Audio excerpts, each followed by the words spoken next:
Bismillahirrahmanirrahim. Değerli Sirtli hemşerilerim, bugün karşınıza 31 Mart yerel seçimleri ile ilgili belediyecilik anlayışımızı, belediyecilik alanında yapacaklarımızı anlatmak için bulunmaktayım. Belediyecilik bir siyasi tartışma, çatışma alanı değildir. Belediyecilik bir rant alanı değildir. Belediyecilik sadece ve sadece şehrimize ve halkımıza bir hizmet alanıdır. Bu hizmet alanı sağlıklı olarak kullanılmadığı için bugün güzelim Sirtimizde ne tür sorunlarla karşılaştığımızı gayet iyi biliyoruz. Yaşanmaz bir şehir oluşmuş. Bölgemizde tarım, hayvancılık, seracılık, kooperatif alanında çok güzel yatırımlar yaparak yüzlerce hatta binlerce gencimizi istihdam edebiliriz. Siirt'imizin şu an en büyük sorunlarından biri yarım ada gibi her tarafında barajlar ve sular kaynaklar olmasına rağmen ne yazık ki su sorunu dahi yaşıyoruz. Bunlar giderilemeyecek sorunlar değildir. Yüzlerce dönüm arazi boş olarak veya başkasına peşkeş çekilmiş olarak bazı şahısların himayesine sunulmuş.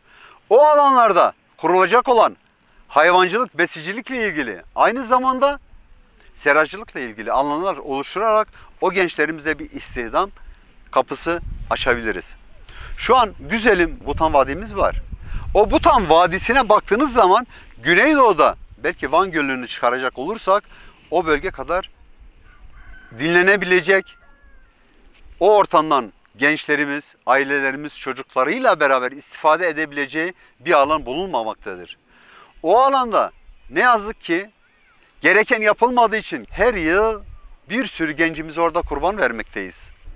Şehrimizin bu halde olması, şehrimizin bu durumda olması, şehrimizin bu kötü şartları yaşaması bizim kaderimiz değildir. Hep beraber bu şehrimizi geleceğe taşıyacağız. Sağlıklı bir kentleşme projesi yapılırsa ve belediye imkanları belediye için kullanılacak olursa inanın bunu hep beraber başaracağız. Üstesinden gelinmeyecek bir durum yoktur. Yeter ki sağlıklı düşünelim ve bugüne kadar yapılmayan, yapılmak istemeyen ve imkanlar başka amaçlarda kullanılan bu belediyeyi halkımızın hizmetine sunabilelim.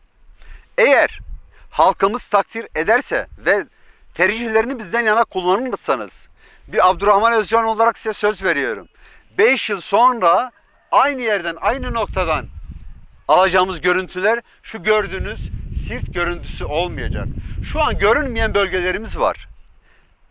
Ve çok kötü durumda olan mahallelerimiz var. O mahalleler peyzaj, villa tipi ve oradaki mahalle sakinlerinin çok rahat, güzel bir hayat yaşayacağı ortamlar oluşturabiliriz.